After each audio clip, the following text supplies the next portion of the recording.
Hello दोस्तों। तो पिछले क्लास में हमने जीडीपी और जीएनपी के कॉन्सेप्ट को समझा था। उसके आगे के कॉन्सेप्ट को समझने के लिए हमने दूसरा वीडियो बनाया है। तो पिछले बार हमने समझा था जीडीपी क्या होता है। तो जीडीपी एक भौगोलिक सीमा के अंदर जितना टोटल प्रोडक्शन हुए रहता है उसे हम जीडीपी कहते हैं, उनका मौद्रिक मूल्य को जीडीपी पर कहते हैं। वहीं पर जीएनपी का मतलब ये हो जाता है कि भारतीय नागरिकों द्वारा जितना प्रोडक्शन हुआ रहता है, चाहे वह हमारे देश की सीमा के अंदर हो या चाहे देश की सीमा के बाहर हो, उसे हम जीएनपी में काउंट करते हैं। जीएनपी का full form gross national product होता है। नेशनल का मतलब कि भारतीय, और जीडीपी का मतलब ग्रॉस डोमेस्टिक प्रोडक्ट, मतलब एक घरेलू सीमा के अंदर, चाहे देशी हो चाहे विदेशी हो। तो हमने जीडीपी और जीएनपी समझ चुके थे। हम इसके आगे के कॉन्सेप्ट को समझते हैं। तो हम जहाँ तक जीएनपी तक पहुँचे थे, हम जीएनपी का फॉर्मूला निकल के आया था हमारा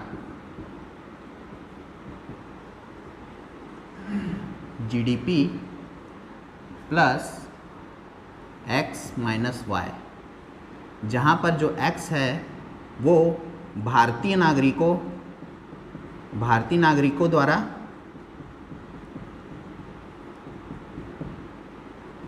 द्वारा आय को बताया गया था जिसमें, और वाई विदेशी नागरिकों द्वारा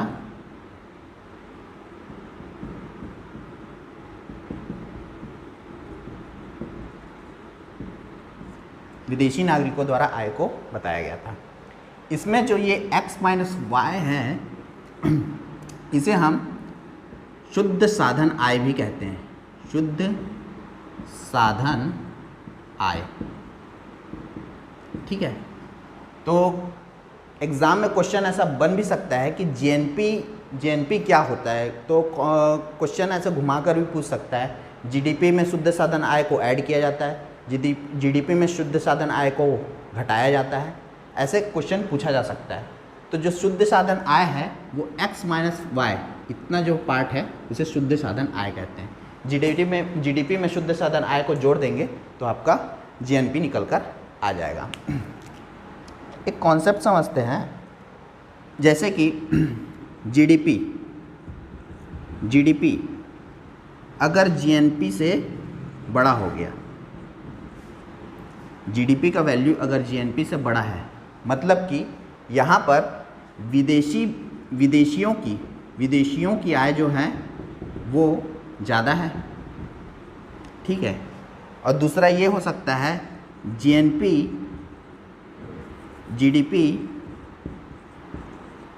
लेस देन जीएनपी।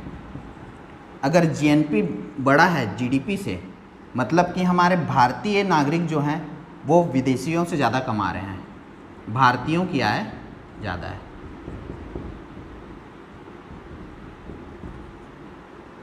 और तीसरा ये हो सकता है जीडीपी इक्वल टू जीएनपी हो सकता है। मतलब कि जो भारतीयों की आय है और विदेशियों की आय दोनों बराबर हो सकते हैं, ठीक है। या बोल सकते हैं जितना आयात हुआ है उतना ही निर्यात हुआ है। ये आपका एक कॉन्सेप्ट बन सकता है, ठीक है। ये ज़्यादातर ये इसे सीजीपीएससी में पूछा जा सकता है, इतना डीप को। बाकी सीजी व्यापम में थोड़ा मुश्किल है, ठीक है। यहाँ से हम जीएनपी सामने निकल कर आता है, ठीक। अब अगला चीज़ समझने से पहले, आगे का कॉन्सेप्ट समझने से पहले हमें दो शब्दों को समझना बहुत ज़रूरी है। एक होता है नेट क्या होता है, और एक मूल्यह्रास। ये दो शब्दों को समझते हैं। नेट का मतलब होता है शुद्ध, जो हमारे काम की चीज़ें होती हैं वो शुद्ध, नेट। मूल्यह्रास से समझ में आता है हमको धनह्रास, मतलब मूल्यों की कमी, किसी भी प्रोडक्ट के मूल्य में कमी आ जाना, ठीक है। अब हम ये दोनों चीज़ों को एक एग्जाम्पल के थ्रू समझते हैं। जैसे कि 100 रुपये मूल्य का एक वस्तु का निर्माण हुआ, ठीक है, वस्तु का निर्माण हुआ, एग्जाम्पल है, वस्तु का निर्माण हुआ जिसमें से 20 रुपए का वस्तु जो है, इसमें के 20 रुपए का वस्तु जो है वो खराब हो गया, ठीक, और 10 रुपए का जो वस्तु है वो टूट फूट गया, ठीक है। तो यहाँ पे हमारी टोटल वैल्यू क्या निकल कर आ जाती है, 100 माइनस ये 30, जिससे उस वस्तु का मूल्य 70 रुपये हो गया, ठीक है। तो ये जो 30 रुपये का लॉस हुआ है, 30 रुपये का जो लॉस हुआ है, इसी को हम मूल्यह्रास कहेंगे, मूल्यह्रास कहेंगे। मतलब कि उस पर्टिकुलर वस्तु में 30 रुपये की वस्तु जो खराब हो गई, टूट फूट हो गई या घिसावट हो गई, उसमें वो मूल्यह्रास में चले जाएगा, और जो नेट हमारे जो काम की चीज़ें जो बचती हैं वो हमारा नेट कहलाएगा, ठीक है। तो हमारी नेट वैल्यू 70 हो गई, उस वस्तु की नेट वैल्यू 70 होगी, और उसके मूल्य में जो ह्रास हुआ है वो 30 रुपये का ह्रास हुआ है। तो मूल्यह्रास का मतलब वस्तु की उत्पादनकारी जो वस्तुएं हैं उसके समय के साथ उस वस्तु में मूल्यों में कमी आना ही हम उसे मूल्यह्रास कहेंगे। और उसके बाद जो हमारे वस्तु का प्रोडक्ट जो बचता है वो हमारा नेट में काउंट होगा, ठीक है। एक और एग्जांपल देखते हैं, जैसे कि कोई वस्तु है, 2020 में कोई वस्तु बनी है, ठीक है, उसका मूल्य 1000 रुपये है, ठीक है। अब यही वस्तु 2022 में इस वस्तु की मूल्य में कमी आ जाएगी, ये 800 का हो जाएगा क्योंकि ये पुरानी हो जाएगी। तो जो इसमें कमी आएगी, 200 रुपये की जो कमी आई है, वही आपका मूल्यह्रास कहलाएगा, और ये जो 800 बचे रहेगा वो नेट वैल्यू कहलाएगी। तो इसे ही हम काउंट करते हैं, ठीक है। नेट और मूल्यह्रास समझ में आ गया। यहाँ से एक और फार्मूला निकल कर आता है, एक होता है जीडीपी से निकल कर आता है हमारा एनडीपी, ठीक है, और जीएनपी से निकल कर आता है हमारा एनएनपी, ठीक है। ये तो एनडीपी का मतलब होता है नेट डोमेस्टिक प्रोडक्ट, और एनएनपी का मतलब होता है नेट नेशनल प्रोडक्ट,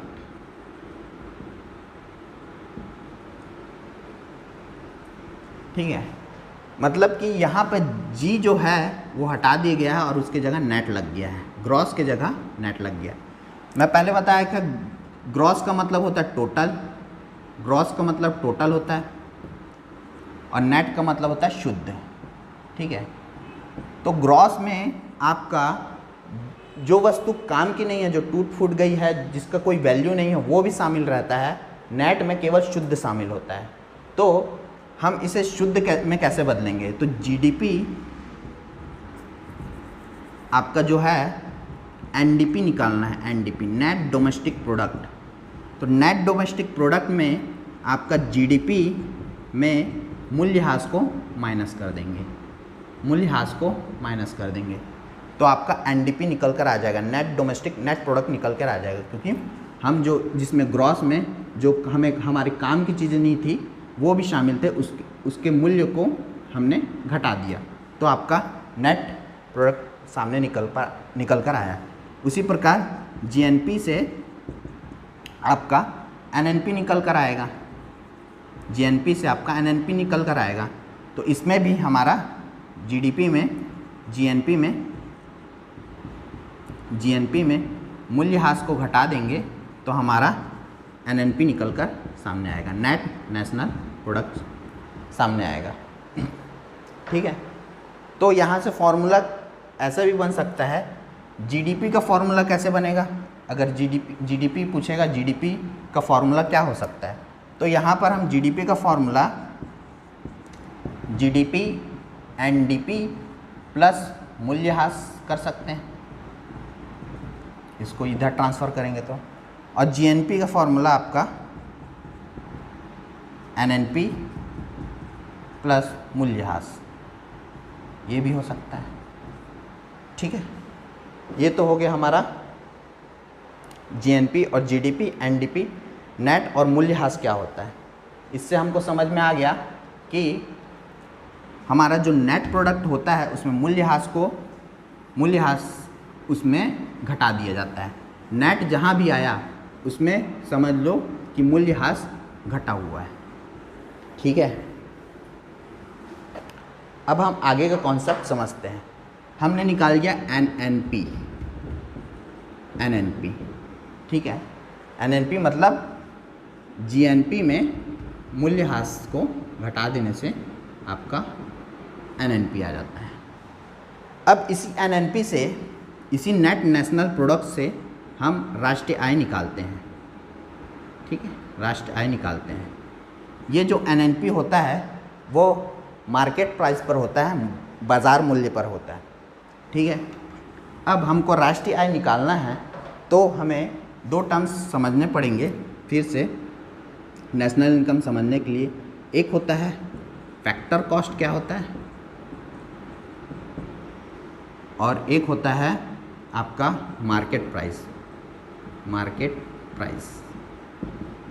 ठीक है, फैक्टर कॉस्ट है साधन लागत,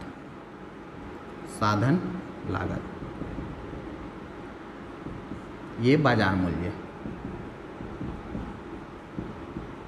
अब हम समझते हैं साधन लागत क्या होता है। जैसे कि कोई भी प्रोडक्ट को हमको बनाने में 4 चीज़ों की ज़रूरत होती है: पूंजी,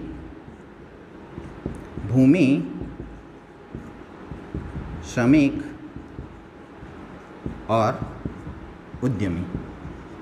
ठीक है, इन चीज़ों की हमको एक प्रोडक्ट बनाने में ज़रूरत होती है। ठीक है, तो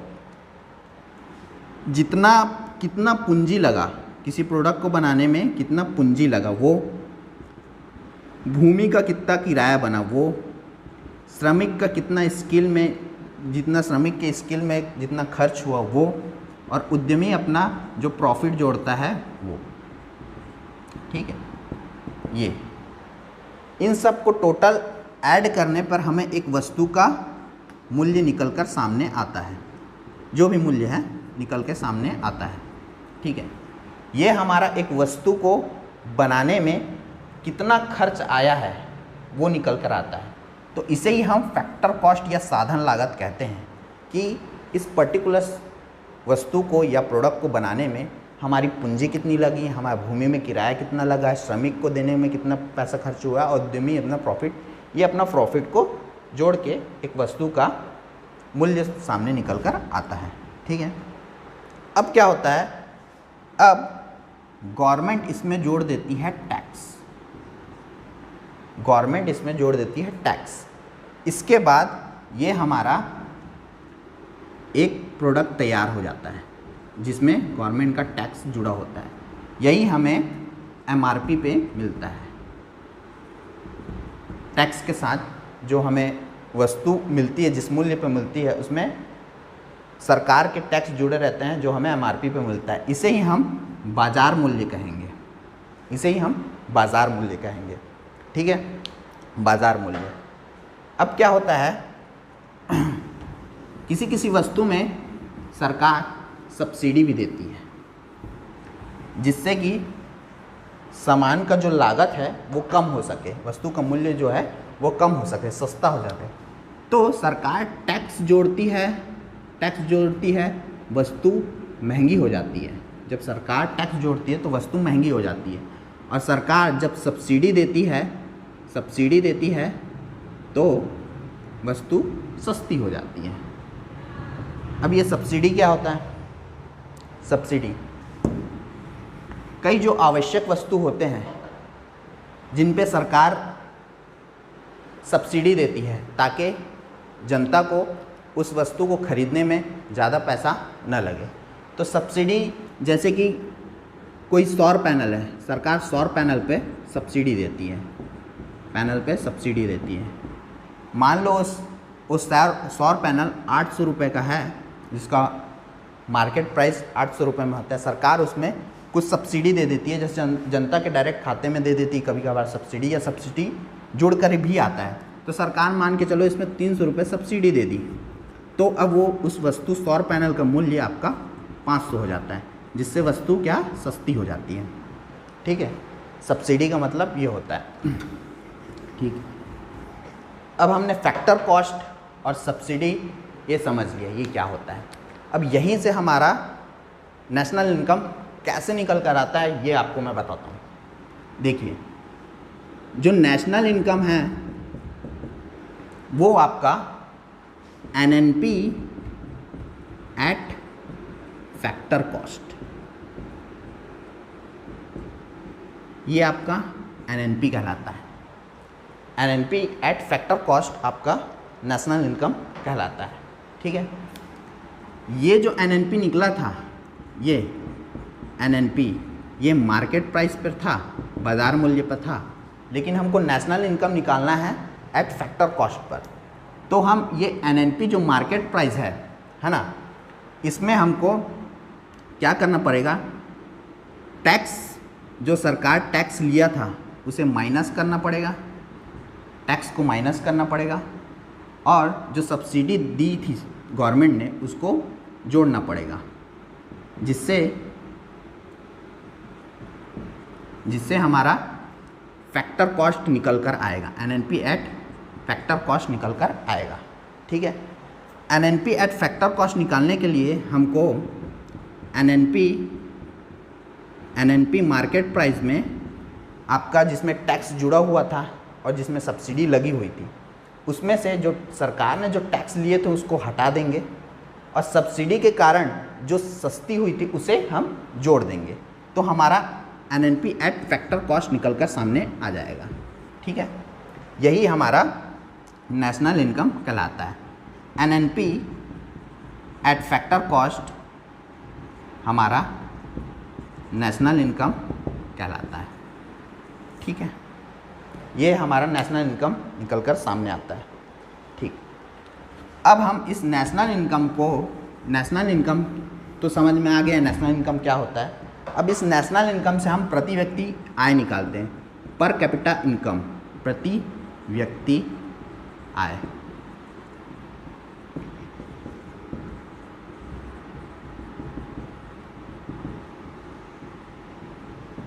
इसमें क्या करते हैं, जैसे कि हमारे देश की प्रत्येक नागरिकों की आय क्या होनी चाहिए। अगर किसी देश की अर्थव्यवस्था को अगर जानना है तो हमें प्रति व्यक्ति आय से पता चलता है।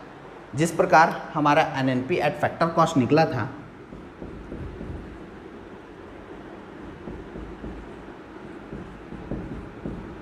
ये हमारा नेट नेशनल प्रोडक्ट होता है एट फैक्टर कॉस्ट पर।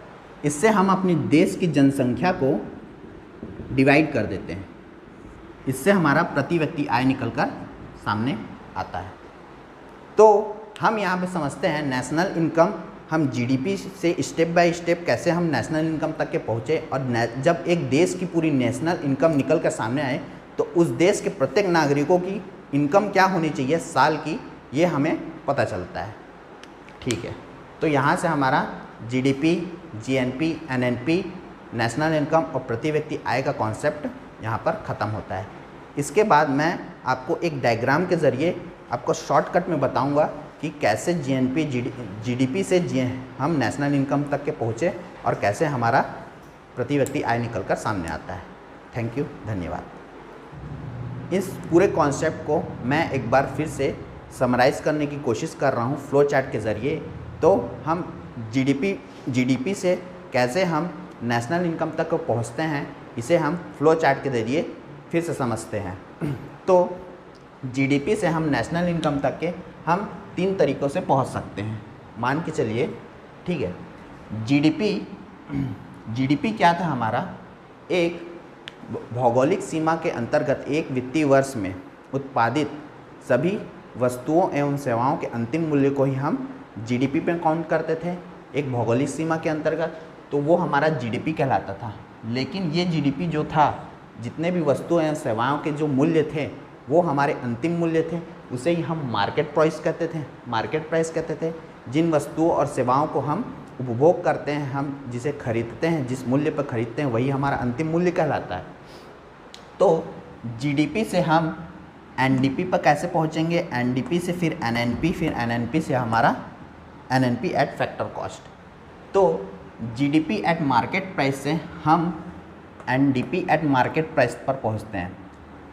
सकल घरेलू उत्पाद से शुद्ध घरेलू उत्पाद तक पहुंचने के लिए हमें समझना पड़ेगा, यहाँ पे डोमेस्टिक है, घरेलू उत्पाद है, ठीक है, और यहाँ पे शुद्ध घरेलू उत्पाद है, शुद्ध घरेलू उत्पाद है।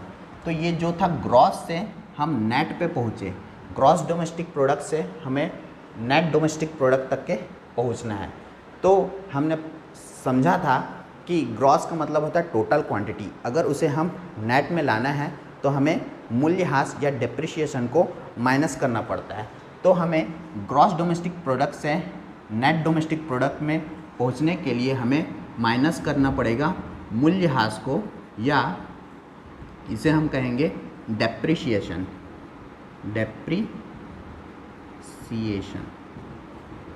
ठीक है। अब ग्रॉस डोमेस्टिक प्रोडक्ट से हम net domestic product market price पे पहुंच चुके हैं। फिर यहाँ से हमें नेट नेशनल प्रोडक्ट पर पहुंचना है, शुद्ध राष्ट्रीय उत्पाद। ये हमारा शुद्ध घरेलू उत्पाद था, डोमेस्टिक था, हमें अब राष्ट्रीय उत्पाद तक पहुंचना है। तो हमें नेशनल इनकम, जब हम नेशनल प्रोडक्ट निकालते हैं, राष्ट्रीय उत्पाद निकालते हैं, तो हमने सीखा था कि भारतीयों की जो आय थी उसे ऐड करना था और विदेशियों की आय को हमें माइनस करना था। तो इसे हम शुद्ध साधन आय कहते थे, x माइनस वाई को हम शुद्ध साधन आय कहते थे, शुद्ध साधन आय, ठीक है। अब इसमें क्या करना है, हमें शुद्ध साधन आय को ऐड करना है, शुद्ध साधन आय को ऐड करना है, या हम कह सकते हैं कि भारतीयों के इनकम को ऐड करना है और विदेशियों के इनकम को माइनस करना है। जब हम एनडीपी एट मार्केट प्राइस में शुद्ध साधन आय को ऐड करेंगे तो हमारा नेशनल प्रोडक्ट निकलकर सामने आएगा, नेट नेशनल प्रोडक्ट, शुद्ध राष्ट्रीय उत्पाद। ये सब हमारा मार्केट प्राइस पर होता है, बाज़ार मूल्य पर होता है। अब हमें यहाँ से हमें शुद्ध राष्ट्रीय उत्पाद एट फैक्टर कॉस्ट पर पहुँचना है। फैक्टर कॉस्ट हमने समझा था, फैक्टर कॉस्ट वो होता है कि किसी भी उत्पादन, किसी भी वस्तु या सेवाओं का जब उत्पादन किया जाता है तो उसमें जितनी उस वस्तु को बनाने में या उस सेवाओं को प्राप्त करने के लिए हमें जितनी पूंजी, श्रमिक और भूमि के जो कॉस्ट पड़े थे उनको सबको ऐड कर देने पे हमें साधन लागत प्राप्त होता है, फैक्टर कॉस्ट। इसे हम फैक्टर कॉस्ट कहते हैं कि उस पर्टिकुलर वस्तु को बनाने के लिए हमें कितना मूल्य खर्च करना पड़ा, तो वही फैक्टर कॉस्ट कहलाता था। तो हमें नेट नेशनल प्रोडक्ट से जो मार्केट प्राइस था उसे फैक्टर कॉस्ट में पहुंचने के लिए हमने सीखा था कि इसमें हम इनडायरेक्ट टैक्स को, जो गवर्नमेंट हमारे अप्रत्यक्ष कर को लगाते हैं, उसे हमें माइनस करना पड़ेगा, और सब्सिडी जो सरकार दी हुई होती है उसे हमें ऐड करना होता है। तो यहाँ पे हम इनडायरेक्ट टैक्स जो है उसे माइनस कर देंगे और सब्सिडी को जोड़ देंगे, तो हमारा net national product at factor cost निकलकर सामने आएगा। तो यहाँ से एक तरीके से हम पहले तरीके से हम जीडीपी के ज़रिए हम एनएनपी एट फैक्टर कॉस्ट तक के पहुँचते हैं। यही हमारा एनएनपी एट फैक्टर कॉस्ट हमारा नेशनल इनकम कहलाता है, नेशनल इनकम कहलाता है। अब दूसरा तरीका ये हो सकता है कि जीडीपी जो मार्केट प्राइस था, हम जीडीपी से जीएनपी पे पहुँचते हैं, जीएनपी से फिर एनएनपी पे पहुँचते हैं, एनएनपी से फिर एनएनपी एट फैक्टर कॉस्ट पे पहुँचते हैं। जैसे ग्रॉस डोमेस्टिक प्रोडक्ट है एट मार्केट प्राइस पे, ठीक है। अब हमें ग्रॉस नेशनल प्रोडक्ट पर पहुँचना है। ग्रॉस नेशनल के लिए बताया था, जैसे ही हम डोमेस्टिक से नेशनल में पहुँचेंगे तो हमें भारतीय की आय को ऐड करना पड़ेगा और विदेशियों की आय को माइनस करना पड़ेगा। मतलब कि शुद्ध साधन आय को ऐड करना पड़ेगा। तो हम जीडीपी में जब शुद्ध साधन आय को ऐड करेंगे तो हमारा जीएनपी निकलकर सामने आएगा, जिसे हम सकल राष्ट्रीय उत्पाद कहते हैं। अब सकल राष्ट्रीय उत्पाद से हम अगर शुद्ध राष्ट्रीय उत्पाद पर पहुंचते हैं, बाजार मूल्य पर पहुंचते हैं, तो ये जो ग्रॉस है उसे हमें नेट में कन्वर्ट करना पड़ेगा। इसके लिए हमें ग्रॉस से नेट में आने के लिए हमको मूल्यह्रास को, हम सीखे थे मूल्यह्रास या डेप्रिसिएशन को माइनस करना पड़ता है। मूल्यह्रास या डेप्रिसिएशन को माइनस करना पड़ता है, तब हमारा net national product at market price निकल कर आएगा। ये NNP एट मार्केट प्राइस हो गया। फिर वही है, NNP एट फैक्टर कॉस्ट पहुंचना है तो आपका इनडायरेक्ट टैक्स को ऐड करेंगे और सब्सिडी को जोड़ देंगे, तो हमारा फैक्टर कॉस्ट पर शुद्ध राष्ट्रीय उत्पाद निकल कर सामने आ जाएगा। फिर एक तीसरा तरीका ये होता है कि GDP एट मार्केट प्राइस है, हमें GDP एट फैक्टर कॉस्ट पे पहुंचते हैं हम। जहाँ लिखा है कि factor cost, GDP eight factor cost क्या होगा, तो यहाँ भी हम फैक्टर कॉस्ट पे पहुँचने के लिए हम इनडायरेक्ट टैक्स को माइनस कर देंगे और सब्सिडी को जोड़ देंगे, जिससे हमारा सकल घरेलू उत्पाद साधन लागत पर निकलकर सामने आएगा। ठीक है, अब सकल घरेलू उत्पाद जो है हमारा, जो साधन लागत पर निकल कर आया है, वहाँ से हमें राष्ट्रीय उत्पाद पर पहुँचना है। घरेलू से हमें राष्ट्रीय उत्पाद पर पहुँचना है, तो डोमेस्टिक से नेशनल में पहुँचने के लिए हमें फिर से हमारा जो शुद्ध साधन आय है,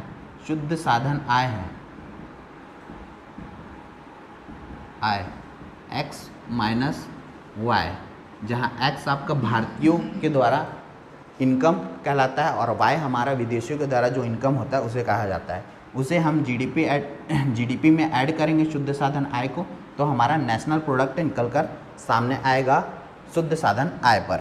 ठीक है, फिर शुद्ध साधन आय जो है हमारा, वहाँ से हम नेट नेशनल प्रोडक्ट, शुद्ध राष्ट्रीय उत्पाद साधन लागत पर पहुँचने के लिए हमें ग्रॉस को हटाकर नेट पे आना है।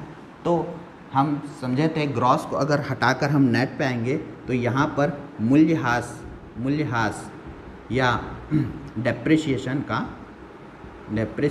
का माइनस करना पड़ता है, तब जाके हमारा शुद्ध राष्ट्रीय उत्पाद साधन लागत पर निकल कर आता है। तो इस तरह हम फ्लो चार्ट के ज़रिए समझते हैं कि हम नेशनल इनकम निकालने के लिए हम 3 तरीक़ों से पहुंच सकते हैं।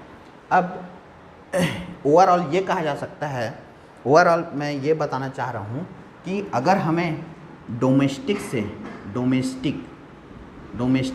या घरेलू से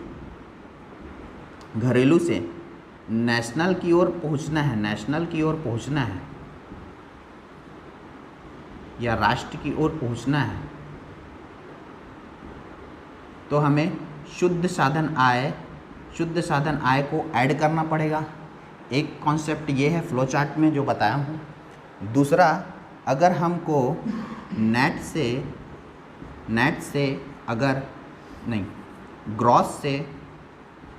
ग्रॉस से यदि नेट पर पहुँचना है तो हमें डेप्रिसिएशन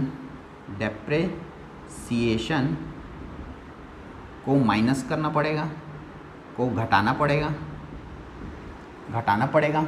ठीक है, और अगर हमें फैक्टर कॉस्ट पर पहुंचना है, हमको मार्केट प्राइस से फैक्टर कॉस्ट पर पहुंचना है, तो हमें इनडायरेक्ट टैक्स जो होता है, इनडायरेक्ट टैक्स को माइनस करना पड़ेगा और सब्सिडी को जोड़ना पड़ेगा। ये सब कॉन्सेप्ट मैं पिछले क्लास में बता चुका था। तो ये फ्लो चार्ट में हमें ये 3 चीज़ों को ध्यान में रखना पड़ेगा कि हमें डोमेस्टिक से नेशनल पहुंचना है तो शुद्ध साधन आय को ऐड करना पड़ेगा, ग्रॉस से नेट में आना है तो हमें मूल्यह्रास को घटाना पड़ेगा, और मार्केट प्राइस से हमें फैक्टर कॉस्ट तक के पहुंचना है तो हमें इनडायरेक्ट टैक्स या अप्रत्यक्ष कर को माइनस करना पड़ेगा और सब्सिडी को जोड़ना पड़ेगा। ठीक है, तो यहाँ से हमारा जो NNP एट फैक्टर कॉस्ट निकल कर आता है वही हमारा राष्ट्रीय इनकम या नेशनल इनकम कहलाता है। अब हम समझे थे कि प्रति व्यक्ति आय क्या होता है, पर कैपिटा इनकम क्या होता है। तो प्रति व्यक्ति आय उसे ही कहते हैं जो नेशनल इनकम होता है, उसे हम देश की जनसंख्या से अगर डिवाइड कर देते हैं तो प्रत्येक व्यक्ति की आय निकल कर सामने आ सकती है। या तो हम कह सकते हैं एनएनपी एट फैक्टर कॉस्ट या नेशनल इनकम को जनसंख्या से अगर डिवाइड करेंगे तो हमारा प्रति व्यक्ति आय पर कैपिटा इनकम निकल कर सामने आता है। एक नोट है, कई बार एग्ज़ाम में सीजीपीएससी और सीजीव्यापम में पूछ चुका है, किसी देश की आर्थिक वृद्धि का सर्वाधिक उपयुक्त माप क्या होता है? तो किसी भी देश की आर्थिक वृद्धि का सर्वाधिक उपयुक्त माप होता है प्रति व्यक्ति आय। तो ये बहुत इम्पॉर्टेंट है कि अगर किसी भी देश की आर्थिक वृद्धि को समझना है तो उस देश की प्रति व्यक्ति आय क्या है, ये पता करके हम देश की आर्थिक वृद्धि का पता कर सकते हैं। ठीक है, ये तो हमारा GDP, GNP, NNP eight factor cost सभी कॉन्सेप्ट हम फ्लो चार्ट के ज़रिए एक बार समराइज़ करके मैं समझा दिया हूँ। ठीक है, और बाकी का जो डिटेल में कॉन्सेप्ट था उसे मैं पिछली क्लास में बता दिया था। इससे अगर क्वेश्चन आते हैं तो यहीं से घुमाकर पूछेगा, कभी जीडीपी का फॉर्मूला पूछ सकता है, जीएनपी का फॉर्मूला पूछ सकता है या एनएनपी का फॉर्मूला पूछ सकता है। तो कॉन्सेप्ट ये समझना है, हमें 3 चीज़ें याद रखनी है कि हमें डोमेस्टिक से नेशनल पहुंचना है, कैसे पहुंचना है, ग्रॉस से नेट कैसे पहुंचना है और मार्केट प्राइस से फैक्टर कॉस्ट कैसे पहुंचना है। ये 3 चीज़ें याद रखोगे तो कहीं से भी क्वेश्चन पूछेगा तो आपको उसका आंसर मिल जाएगा। अब इस राष्ट्रीय आय के एक फैक्चुअल चीज़ को समझते हैं कि इससे एक क्वेश्चन आता है, डायरेक्ट क्वेश्चन, कि जो राष्ट्रीय आय की गणना है, ये राष्ट्रीय आय की गणना तो हम कर लिए, लेकिन इसकी गणना करता कौन है? इसकी गणना करता है एक भारत का एक ऑर्गेनाइजेशन है, एक संस्था है, संगठन है जो हमारे राष्ट्रीय आय की गणना करता है, जिसे CSO सेंटर स्टैटिस्टिक्स ऑर्गेनाइजेशन कहते हैं। केंद्रीय सांख्यिकी संगठन, यही संगठन जो है हमारे इस राष्ट्रीय आय की टोटल गणना करता है। इसके कार्य है राष्ट्रीय आय की गणना करना। इसकी स्थापना हुई थी 1951 में, 1951 में CSO की स्थापना हुई थी। किसकी अध्यक्षता में हुई थी? तो PC महालनोबिस की अध्यक्षता में हुई थी। PC महालनोबिस की अध्यक्षता में हुई थी। इसी PC महालनोबिस को हम भारतीय सांख्यिकी का जनक कहते हैं। भारतीय सांख्यिकी का जनक, भारतीय सांख्यिकी का जनक किसे कहा जाता है? तो PC महालनोबिस को कहा जाता है। इसी की अध्यक्षता में हमारा CSO का गठन हुआ था। तो ओवरऑल हमारा जीडीपी का पूरा कॉन्सेप्ट समझ में आता है, नेशनल इनकम कैसे निकलता है ये समझ में आता है, और शॉर्ट में अगर हम समराइज़ करते हैं तो फ्लो चार्ट के ज़रिए हमें समझ में आता है कि हम नेशनल इनकम से प्रति व्यक्ति आय कैसे पहुंच सकते हैं। जितने भी इम्पॉर्टेंट चीज़ थे वो मैं एक समराइज़ करके फ्लो चार्ट में बता दिया हूँ। तो यहाँ पर हमारा राष्ट्रीय आय ख़त्म होता है। इसके आगे के कॉन्सेप्ट को हम अगली वीडियो में देखेंगे। धन्यवाद, थैंक यू।